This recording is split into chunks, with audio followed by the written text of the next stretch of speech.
What is up, everybody? My name is John Anthony Chihawk Soldero. I'm the anti-hero, and today I'm doing kind of an unboxing. It's an enveloping or unpacking of one of the Kickstarters that I backed. Was for Jorge Medina's Wonder Duck. I got the shirt a couple weeks back, and these are the books that I ordered. Very nice, sweet packaging. It's even got another label on here. I hope he didn't pay double for shipping, but I'm guessing he put the label on here just in case, like package gets torn open or, whatever, and then, somebody goes through it. Really, really good packaging job, especially with the branding on the front. I think that's very good, very clever. Got a couple of campaign pieces back that were, had branding, packaging. Livid Comics, Yule had like tissue paper in it and like cellophane and a tape and stuff like that. And I think the one from Luke Stone had like Arrow Comics or something like that, the tape that went along with it. So I'm excited to see this because this looked like kind of like action-packed type stuff, kind of along the lines of Gizmo Duck from DuckTales, which I was all about back in the day when I was a kid. And he used like a magazine-size Gemini, it looks like. So plenty of protection for the books that are going in. Invest in Geminis, kids. If you're going to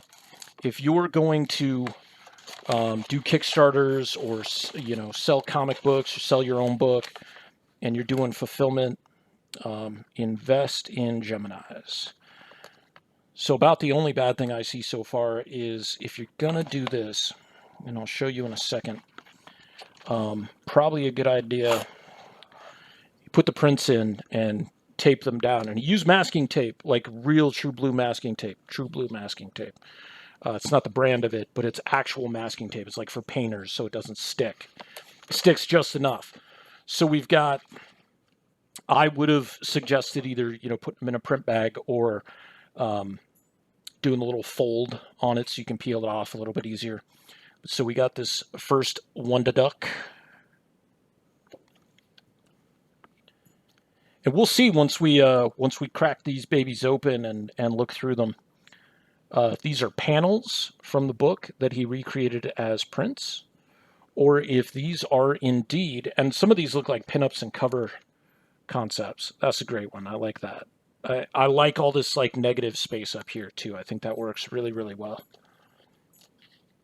And this is pretty crazy. That's a nice shot.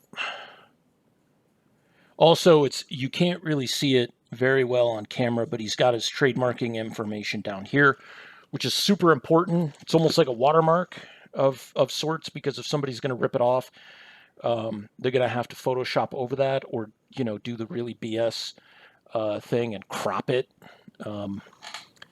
Which, believe it or not, I have seen people do. They'll like try to crop out signatures and stuff like that, and it's bizarre. All right, so this is the special crowdfunding issue, The Adventures of Wonder Duck. Now, Jorge had this out and ready to go, and like him and Sam Vera are both buddies. Sam Vera, of course, does There's an Alien in My Toilet, which I think he's just wrapping up second issue crowdfunding. So by the time you watch this, it's probably going to be over, but this is pretty dope. Get the cover, and then really, really quick. This is okay. So this was the one that he already had done. So this is like more of a prestige format. I love the printing texture, cover stock on this. It's got a little bit of tooth on it, but it's like glossed over. I don't know how to explain it. It's like some stuff that we did when we were kids, where you would like do something on like a paper, like a construction paper, or kind of like a really thin cardboard, and then you would like seal it, sort of, and it reminds me of that. I mean, this is definitely professionally done. Great bright colors in here. It looks like some really, really good pacing and actions. That's what I appreciate. And of course, the looking at character development. Because here's the thing, man. If like I'm a big character development person. If somebody asks me what do you care about more, plot or character? Characters are immensely more important than the plot, because you could have an amazing plot, right? And if your characters suck, then the plot doesn't matter, right? I mean, you have to feel for the characters. You have to empathize for them. You have to have some sort of an emotional attachment. It's like anything. It's like wrestling. It's like movies. It's like TV, video games.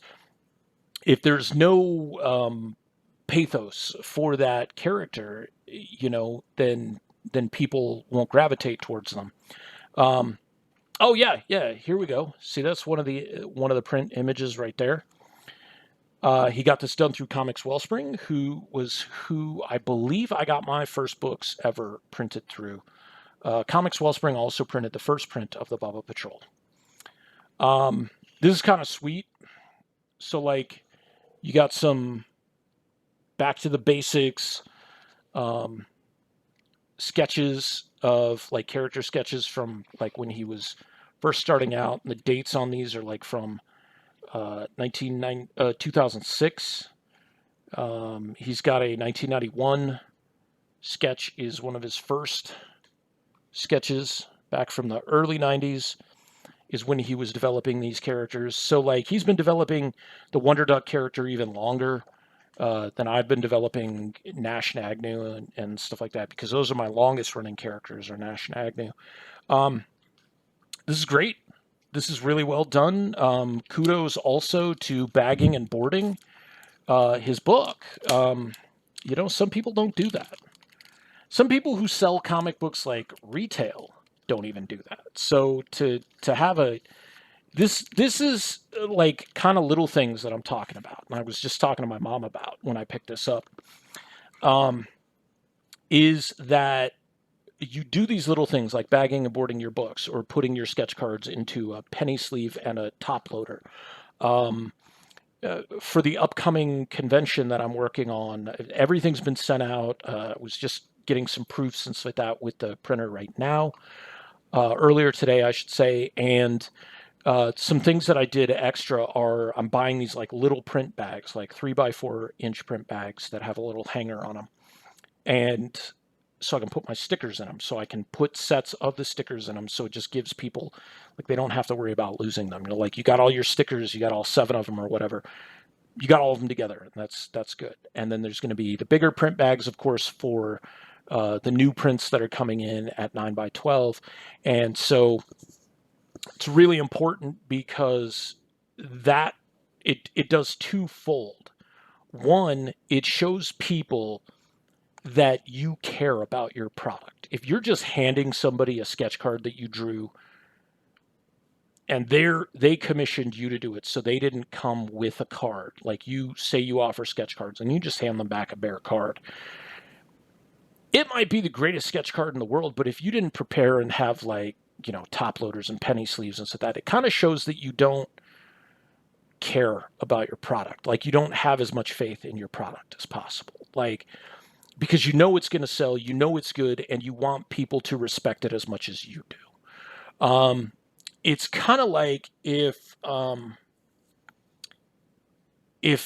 you have a house or an apartment or a car or something like that, and you don't treat it very well, but you expect people to want to, like, ride with you or hang out in your house, and it's kind of nasty, I can fully relate to that, because that's how my house used to be all the time.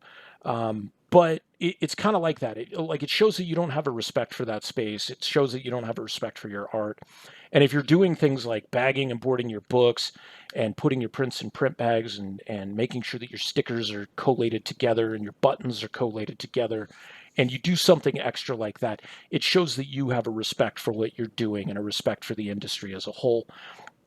And a respect for the consumer, because you've already prepped that for them, right? You're like, hey, you need a bag and board? Hey, you need a shopping bag for that? Hey, you need a print bag for that? And it shows also another thing. The second part of it is it's like got an additional value for it. And so, yeah, you spend a little bit of extra money to get your bags and boards, to get your print bags, to get your top loaders and your penny sleeves and things like that.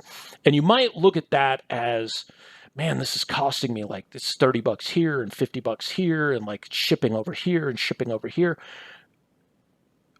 First things first, you can write that off at the end of the year when you're doing your taxes. Make sure you keep track of all your business expenses, supplies, advertising, like all that stuff. You put it into your taxes, you can write it off because you've got to claim your income anyways, right? So write it off. Talk to a tax professional about that. Don't ask me what you can and can't write off, but anything that's a business expense, you have to categorize it and you can write it off. Just talk to a CPA about it. Talk to somebody who works at a big corporation about it. But the other thing is when you break it down to a unit price, like per unit, like I bought some top loaders and penny sleeves, like 200 top loaders, 200 penny sleeves for a trading card that I'm going to put out, right? It's one trading card. There's only 50 of them, but I will put out trading cards in the future, like sets. And also I have sketch cards to sell to people. And if they're not protected, then why would somebody want to buy them, right? So that $28 for the top loaders and the penny sleeves, when you break it down by 200, that's less than what, like 9 cents a piece, right?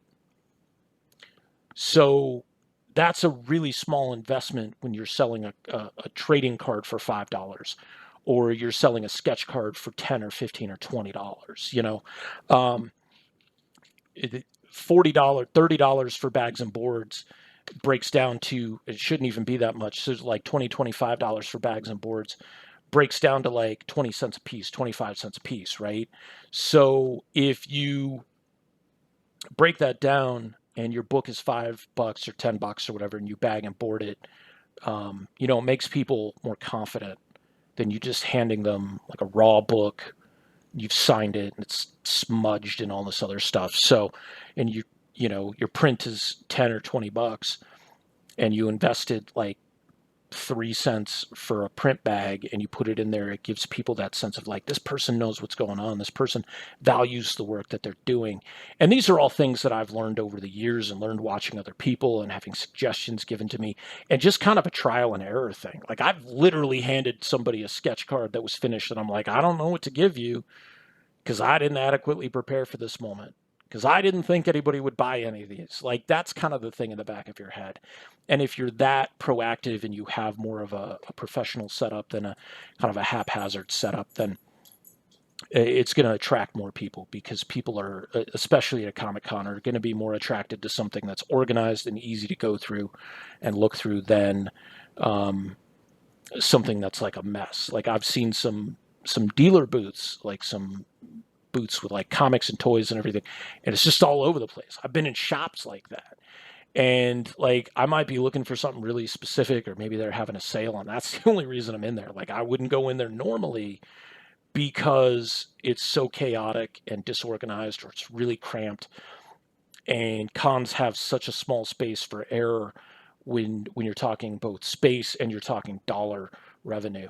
And so it's really, really important to maximize what you have. And if you're going to be able to offer something that somebody else might not be able to offer, or you're going to be able to offer something that's going to put that sale over the top. Like if somebody is like, oh, I really like this card, but I don't have a way to carry it around. Like, I don't want to mess it up. And I'm like, got you covered. I got the top loader and the penny sleeve. Like, you're going to be good. You could stick it in your pocket. You'd be good to go. Throw it in your bag, whatever. Throw it in your tote bag that you're carrying around. Put it in the back of the bag and board, and you're going to be double safe because it's secure that way. It just gives people that sense of security, and it gives people that idea that, one, you know what you're doing and you're a professional. And not only do you care about what you are creating and selling, but you care about the consumer as well, because this is all customer service, right? Like you're giving them a product that they want, but it's also on the delivery of the product that they want.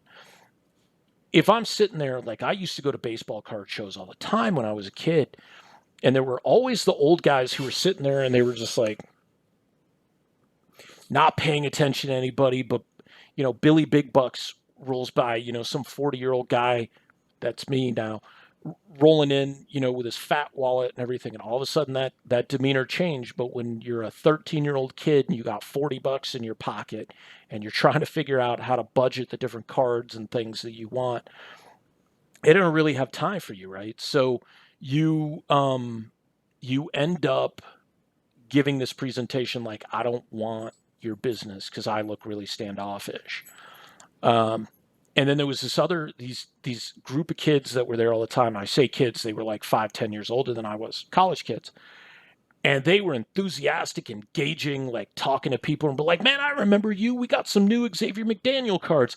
Yes, I collected the X-Man. I think I still have some of his cards. I got I don't know if I ever got a rookie card of his, but yeah. I was actually just going through some sports cards and like divvying out that's what that box is up there. It's a bunch of cards that I'm going to get rid of. Just making sure I keep all my Will Clarks and my Ronnie Lotts and a couple of my hockey cards, and that's about it. Everything else is going. But yeah, these people who are enthusiastic, who did a lot of engaging with people, people who had like the grab bags, they put like, 6 cards in an envelope, and for $1 you get that. And then they have like a ticket in it, and whatever number on the ticket, you got something off the tote board, and whatever, was under is what you got. And I got some pretty cool rookie cards and stuff that way, $5, $10 cards and stuff. And it's a great way to promote your business, So that's kind of like what we're going to do at Tucson Con. We're going to do, like if you buy a print of one of the corner box art pieces, like whichever character it is, Poyo Jira, Cypress, Guri, Foley, Sabu, Grayson, you buy that print at $10. You're going to get the matching 3-inch sticker with it for free. Sets will be a certain price. Individual stickers will be a certain price, of course. And like, it's kind of like that concept of like, the more you spend or the more you're willing to spend, the better not that I'm going to treat you any different if you buy $5 worth of stuff or $500 worth of stuff. But if you buy something and it's a way to like close that deal, right? So you spend a little bit of money on these stickers, but you got a lot of extra stickers. So you've made your sets, you're going to have enough to sell individually, but you're like, okay, well, I got 10 of these, each of these prints. So that means if like I sell like 5 of them, then that's 5 stickers that I've handed off. And when you look at the trade-off of the dollar amount, and you're like, okay, to make $10, I gave away 50 cents. That's not a bad trade-off, or 59 cents because you also have the print bag or whatever, Actually be more like 51 cents because those print bags, you're like, buy them at 100 and you get them for like $10 or something like that. It's probably more like 2 cents. But so that's the dope thing about this industry is like, there are people out there who are willing to share with you and share. They're not trade secrets, but they're secrets that you may not know about. Like, what printer is really good for printing this kind of book? I want to print on this kind of paper. Where did you get that? If I want to do a collected edition, this is really nice, and I'm wondering where he got this at Kablam, that does this like nice tooth and has this like, it's almost like, I don't want to tempt fate or anything, but it's almost like that folder that they made that's untearable. That's what it feels like. It feels really high quality. I feel like if I set this down and I had, I was drinking like a cold drink and it had condensation on it, and I went to pick this up, like I wouldn't be like, oh snap, like moisture damage all the way through it. Like, this is really well put together, really well constructed. I like it a lot. I think that Medina did a great job. Him and Sam Vera also have a podcast on YouTube and like all over the place. They really know what they're doing. Is like, so check them out. Medina, let's see, what's his online handle here? Oh, look at that. He signed the inside. That's dope. I didn't realize he did that. I don't know. He might have printed this before he... But you can check out his website, Medina Whip, work in progress, MedinaWIP.com. Adventures of Wonder Duck. Yeah, actually, just look up Adventures of Wonder Duck on Instagram and you'll find them. But yeah, These guys are totally cool and legit, and this is a really cool mail call to have. And now, like, one day at the con, I could sport my Wonder Duck shirt. Another day, I can sport one of my corner box shirts, and maybe I'll wear this cool Canada shirt. Um, but other things, just learn little things as you go, because you're never going to have it right away. Right away. You know, I look back at the art that I had in euthanasia, the early stories, and I'm like, the art's not great. It's okay for like first comic book art, but as I was getting later into those books, I was just like, my art really still didn't hold up. That's why the Bubba Patrol works really well, because it's like even more simplified art, but it's still very like storytelling heavy and very character driven, and the characters are very well defined. So I feel like moving forward in learning some of those things that I learned in terms of character development and story pacing and things like that, that you can now move back to doing the horror comic that you want to do. You can go back to doing euthanasia, and you can kind of learn as you go because of those steps that you take and those failures that you had, or those detours that you had, if you want. Um, but try to look at it, you know, after you step away for a few minutes, like that failure can actually be pretty good for you. And this past year, 2021 and 2022, have taught me about the failures from certain aspects of the creative field and how I can work to change that, business wise and creative wise. So I just hope everybody out there is having fun. Also, in the comments, or the comments in the description below, I'm going to put some links in there. There's a link to check out the Teespring, where I've got 12 designs up and running, including the new Indie Comics guy and Indie effin Comics homages to ECW, of course, available in a wide variety of colors. And I've got the two of the new Bubba Patrol corner boxes, maybe even a third one by the time this video drops and you see it. So check that link out. I try to keep the t-shirts at $25 at that area. I'm not making a huge profit off of them. I want the merchandise to move, and I want people to wear them. And they're the comfy shirts. They're the soft, comfy shirts. I did pick that specifically. That also makes my profit a little bit lower. But I'm like, if you're going to sport my stuff, then I want you to be comfortable, because I don't like those thick, scratchy, beefy tees. Like, I like the soft, cottony tees. And then there's going to be a link in there for my Patreon, because I'm starting to put more content on my Patreon. I've only got a couple of patrons right now, but if you want to check it out, it's only $1 to contribute towards goals. You know, I'm not dropping anything super crazy, but if you want to support Patreon, the latest post was one of the corner boxes. You got to see a new corner box design, and you also get to download PDF copy of the first print of issue #1 of the Bubba Patrol. So if you don't have a first print of issue #1, because those sold out completely and totally, like I have my copies and then that's it. This is a PDF copy, and you'll know the difference between a first print and a reprint, because the first print only has one, maybe two panels colored inside. It also has a different intro page, and we didn't actually reprint issue #1 on a wide scale. Like it became that collected edition with the Uncanny 133 link. And that's like for $1 a month, you can go in there and you can check out some new artwork and some process videos that I've just been putting in. And also, like I said, get that download for $1. Like, that's insane. And then stick around and like wait for some new stuff, because I will be putting out some of the newer horror stuff that I've been working on, and some of the less all ages type stuff, I should say. So I hope to see you there. If you love comics and mainstream comics, you want to buy directly from me. Saturday nights, I do a show on Facebook, right live from my own home in my non-con, not studio, but it's kind of like a shop. It's got a bunch of long boxes in it, display scene and everything. Put the link there so you can follow us. 6 p.m. Saturdays, Arizona time. So if you like and follow that page, and you'll get updates on like the events and like some of the books that we have, maybe some of the specials, or if we're going on a hiatus that weekend, like we will in September for Tucson Comic Con. But yeah, hit up those links if you want to support an independent creator and a small business owner. We're all here, baby. We're all in this together. Till next time.